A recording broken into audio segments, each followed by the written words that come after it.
Game on, motherfuckers. My name is A.O. Storm, and it is time for another Etiquette For Aholes podcast. The podcast where we talk about a-holes. We also tell you to go buy the book, Etiquette For Aholes. The book's Etiquette For Aholes on Amazon. You know, that's it. That's our ad. That's our sponsor. Other than that, we say, tweet us with the hashtag ahole, you know, or tweet us at E4A Holes, the letter E, the number 4 A-holes. Tell us what drives you nuts. Tell us what you like. Tell us what you don't like. Chime in. While you're at it, whatever you're listening to this on, go ahead and leave a review. I don't care. You can be a bad review. I don't care. Just let me know. Bad review means we'll get better. Good review means like we'll get worse, I guess. I don't know. The point is, chime in. Become a part of the community. Join everybody. And get it off your chest, you know. Realize you're not alone out there and getting frustrated with the selfish people. That's what we're here for. That's Etiquette For Aholes. But today... Oh, I hope you brought your laughing gas. We're talking about something hysterical today. Not at all, but something that needs to be talked about because it's not going away. It's probably getting worse, and the dialogue seems to be pointing in the wrong direction. We're talking about rape. That's right. You're laughing already, I know. Rape, right? What a word. It is one word. It's a single word that covers the broad spectrum of an incredibly complex interaction between generally two people. That's what it is. It's one word that covers a spectrum. I mean, rape means so much these days. Far more so back than when we were making laws, and as long as there have been animals, there's been raping. But we're really fine-tuning it. But the problem is, our laws and our courts and our language haven't evolved with it. You know, hell, movies have at least 4 or 5 different ratings to let you know when someone says, what kind of movie is it? You can say, well, it's rated PG-13. But you can't articulate beyond just saying the word rape. What kind of guy is he? Well, he's a rapist. Bam, done. Horrible person. Why isn't he in a pit on fire? And I say he, whatever. Get used to gender pronouns on this one. The point is, the second you hear that word, you think crazy, violent, horrible, terrible person. You know, we're the anti-Eskimos. You know, Eskimos have 800 words for snow, right? Isn't that what they say? 800 words for, I don't know, 800, I made that up. But they have 0 words for rape. That's probably not true. Neither of those things are true, but whatever. What happens in an igloo stays in an igloo. Isn't that where that campaign started? That's Eskimos love rape. Man, am I going to get sued for this? No, the point is, we only have one word that we use to describe a host of things that mean so many different things. I mean, we can all agree that anything involving sexual violence, with kids, period, you know, young kids, period, or, you know, whoever does anything to kids is a monster. Anything that involves weapons, blood, and or tears, that's what you think of when you think of rape. That's where your head goes immediately, to the worst, most vile, despicable, hurtful act. And that's what it should be. That's what that word that's what that word means, and that's what that word's always going to mean to people. That's how it needs to be used. You know, but because that describes dangerous criminals that we don't want in our society, like the word murder. Murder isn't you guys were walking and you accidentally tripped into somebody and knocked them down the stairs and they died. That's a horrible, sad accident. But murdering someone, we don't want murderers and we don't want rapists. That's absolutely right. But what about the rest? What about the non-kids stuff? What about the he said, she said, and not in a funny Kevin Bacon movie way?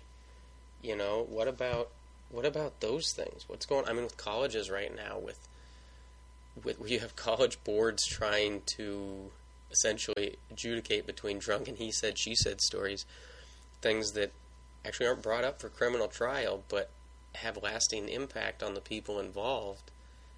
And there's not even technically a crime hasn't been, you know, a complaint. There's no crime that has been committed in the eyes of the law, but college boards and professors and are trying to parse and make these decisions based on, difficult evidence to interpret, that's not a good place to be going, right? Is that where we want to be going as a society? I think that's the wrong path. That I don't think anybody wins with that. I don't think that's what colleges should be tasked with doing. And I don't think they're equipped to handle it. And I don't think I'm wrong, but that's where we're headed.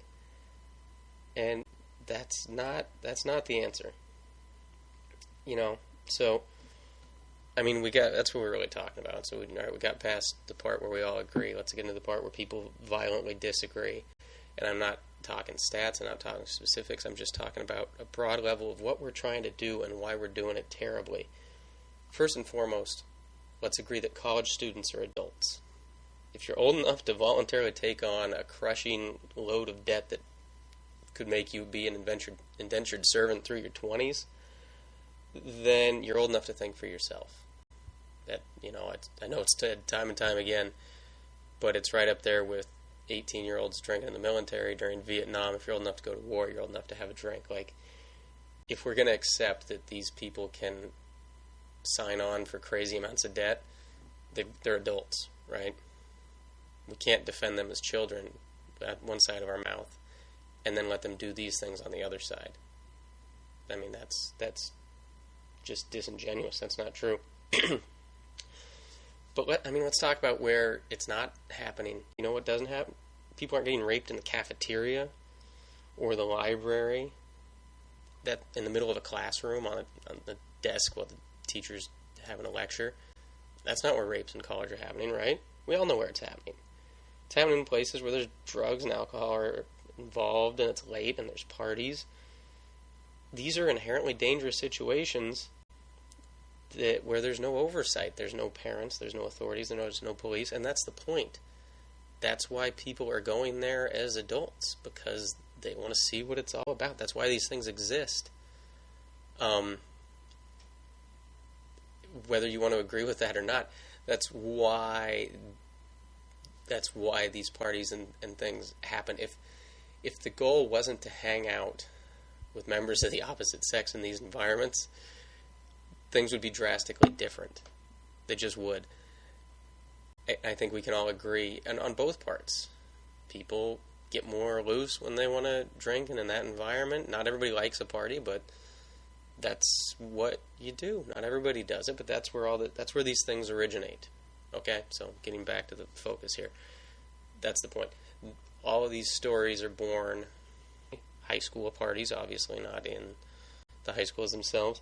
It happens at house parties with people not in college. It happens in office parties. These rapes that we're talking about, these things happen where drugs and alcohol are involved with no oversight. Things get out of hand.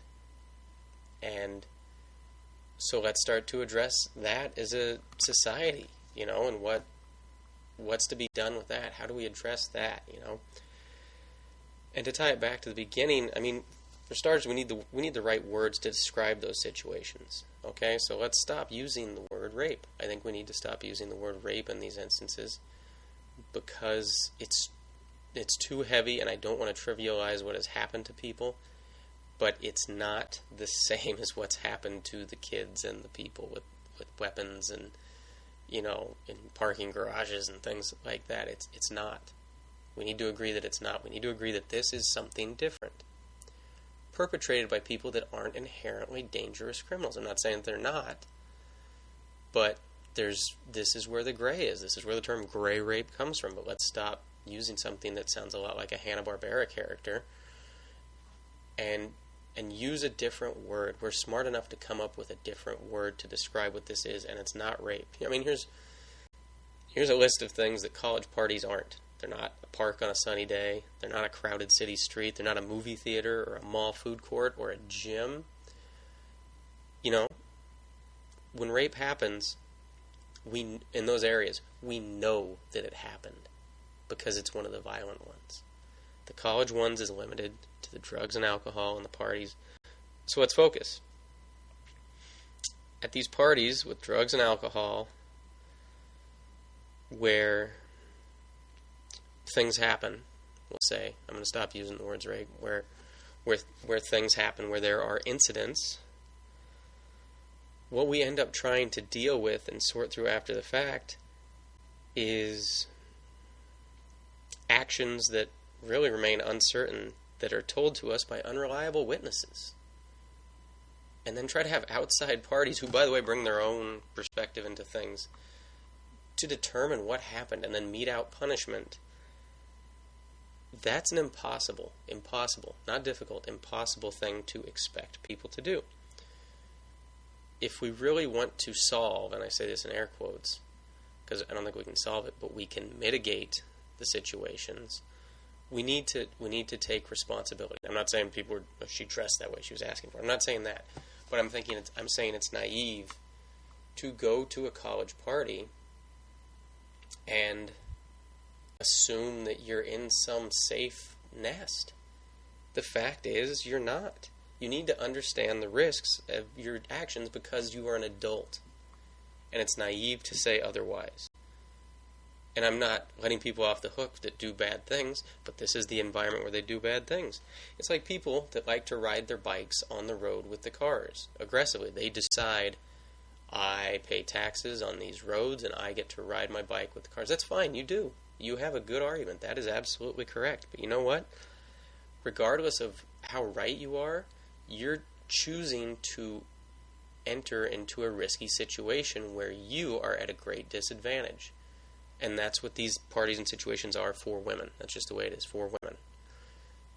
It is a more dangerous situation that you are willfully entering into. The guy that hops on the bike and wants to weave traffic, or he wants to ride up there, that's right. You can put on his tombstone that he was right. But a car is being driven by a checked out person with their cell phone, or somebody who's on prescription meds, or is drunk, or is high, or just tuned out. Maybe they have kids in the back seat. Maybe they're listening to the radio or this wonderful podcast, and they're distracted, and whoops, they didn't see you, and they turned right in front of you, and you ran into the side on your bike, and now you're dead, or now you've been horribly injured, and you're pissed, and you have every right to be pissed, but you were out there riding with cars, and you need to have your guard up, number one. And number two, even if you have your guard up all the way, shit might happen and you're at a disadvantage. That is what this is.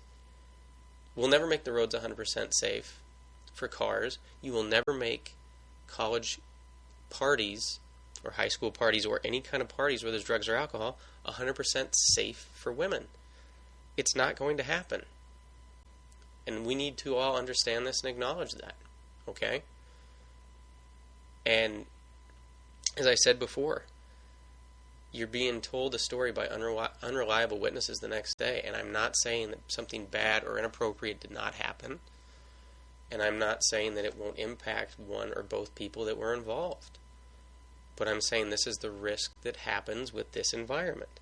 And you can even, colleges can try to be a dry campus. You can try and remove it from that, but by doing that, you're just forcing it off campus and further away from oversight, and only creating a more dangerous scenario. Maybe it's people driving, whatever it is. You're not going to be able to litigate this away. That's a terrible idea. You just need to educate people on what's going on, and both sides just know going in, this is what the deal is. Now, it's going to be tough to agree with, but believe it or not, this is not a pro-rape conversation. Again, I don't think we should call these things rape. But I'm just sick of people wasting time, resources, and young people's promising lives by talking about the wrong things and focusing their attention in the wrong way.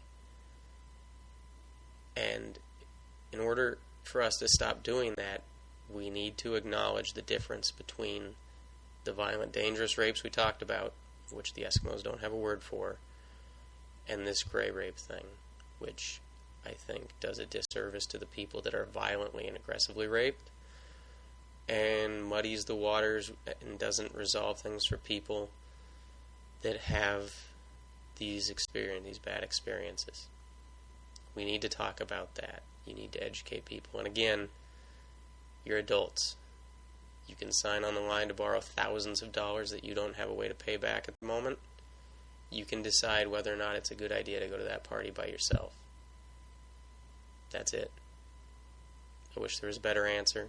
But like the guy on the bike, at a certain point you make your decisions and you put yourself in situations. And the goal is to teach people to make good decisions, because bad things happen. Until next time, this is A.O. Storm reminding you to be a good person.